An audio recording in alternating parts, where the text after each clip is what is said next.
আসীন হয়েছেন। বিএনপিকে ভালোবেসে অনেকে তাদের জীবন উৎসর্গ করেছেন। বিএনপির সঙ্গে থাকার কারণে অনেকে তার সন্তান, মা, বাবা, ব্যবসা বাণিজ্য, জমি বাড়ি সব শেষ করেছেন।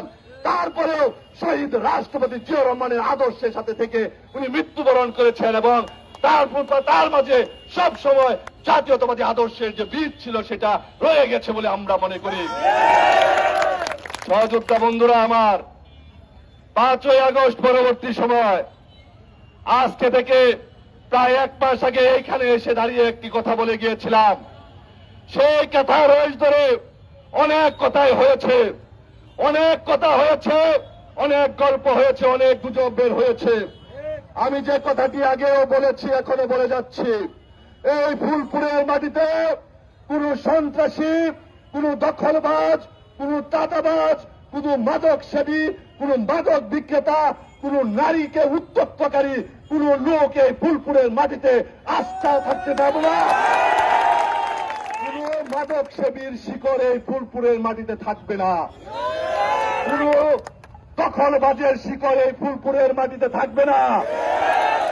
আমি সাহস নিয়ে বলছি, আমি জুবায়েদ হোসেন শাকিল মৃত্যুকে পরোয়া করি না, মৃত্যুকে পরোয়া করিও নি।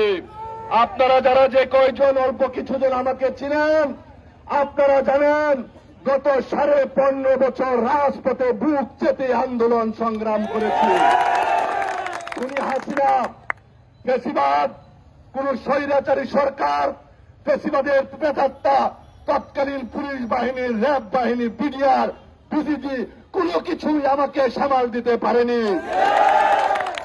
আর ফুলপুরের গোটা কয়েক সন্ত্রাসী, গোটা কয়েক দখলবাজ, গোটা কয়েক লুটপাটকারী, গোটা কয়েক মাদক ব্যবসায়ী যদি মনে করে জুবায়েদ হোসেন শাকিলের একটি প্রশ্ন ছুটতে পারবে, আমি তাদের উদ্দেশ্যে চ্যালেঞ্জ করতে চাই, আপনারা আমার একটি প্রশ্ন ছুটতে পারবেন না।